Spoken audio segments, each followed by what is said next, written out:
কথা হচ্ছে, দেখুন আমরা এখন বাংলাদেশে একটি ক্রাইসিস মুহূর্তে আছি। আমরা অনেকগুলো ক্রাইসিস ফেস করছি। আমাদের দেশে ইকোনমিক্যাল ক্রাইসিস আছে, সিকিউরিটি ক্রাইসিস আছে, স্ট্যাবিলিটি ক্রাইসিস আছে। পাশাপাশি আমাদের দেশে ইন্টারন্যাশনাল রিলেশনশিপের একটা ক্রাইসিস আছে। আমি যে ক্রাইসিসগুলো বললাম, প্রত্যেকটা ক্রাইসিসের জন্য, প্রত্যেকটা ক্রাইসিসকে ফেস করার জন্য ডক্টর ইউনূস সাহেব ছাড়া অন্য কোনো বেস্ট এক্সাম্পল আমাদের কাছে আসলে নেই। আমি আবারও বলছি, আমরা এমন একটা দেশে আছি যেটা যুদ্ধ বিধ্বস্ত দেশের মতো আমাদের অবস্থা। এই মুহূর্তে আমরা খুব ক্লান্তি লগ্নে আছি। স্বাধীন আমরা দেশ করেছি, বাট আমরা অনেকগুলো ক্রাইসিস ফেস করছি, অনেকগুলো ক্রাইসিস আমাদের দেশে চলছে।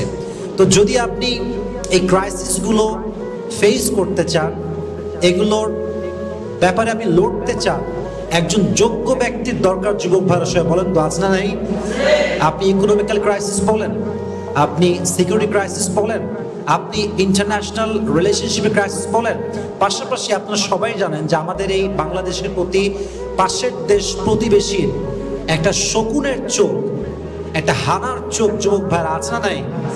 তারা অলওয়েজ তাকায় আছে আমাদের দিকে, আমাদের ক্ষতি করতে চায়। তারা অনেক কথা আমাদের এই বিষয়ে আমরা জানি। তো আমরা চাই এমন একজন পার্সনকে, যিনি পাশের দেশ হোক বা যে কোনো দেশের অ্যাটাক হোক, যে ব্যক্তি এটাকে রুখে দিতে পারবে, তাকে এই মুহূর্তে আমাদের দরকার। ঠিক কিনা বলেন? আরেকটা কথা একটু ভালো করে বুঝবেন, এটা হাদিসে আগে ভালো করে বুঝবেন যে খিয়ারুহুম ফিল জাহিলিয়াতি খিয়ারুহুম ফিল ইসলাম ইদা ফাকিহু। মাথায় রাখবেন, যখন একজন জাহিলি যুগের লোক ইসলামে প্রবেশ করে, সেও একজন যোগ্য ব্যক্তি, ভালো মানুষ হতে পারে কি পারে না যুবক ভাইরা?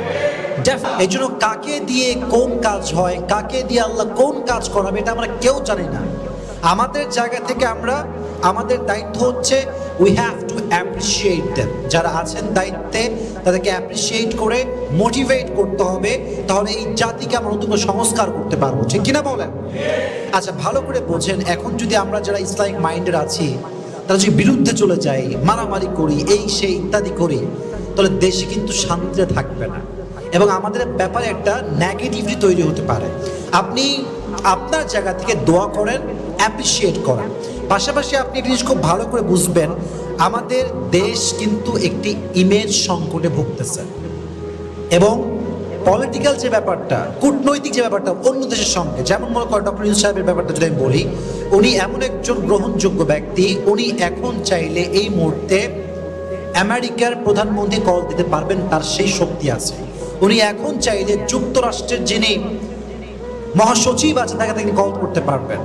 ওয়ার্ল্ড ব্যাংকের যিনি অ্যাডমিন, যিনি ম্যানেজার, যিনি প্রধান, তাকে তিনি চাইলে কল করতে পারবেন।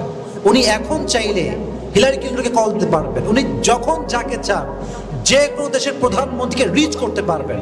তো এরকম একজন মানুষ যিনি ইন্টারন্যাশনাল রিলেশনশিপটাকে খুব স্ট্রং করতে পারবে, আমাদের দেশের জন্য, দেশকে নিয়ে লড়তে পারবে, কথা বলতে পারবে, বিবৃতি দিতে পারবে, এরকম লোকের তখন চোখ ভাইরা আছে না নাই?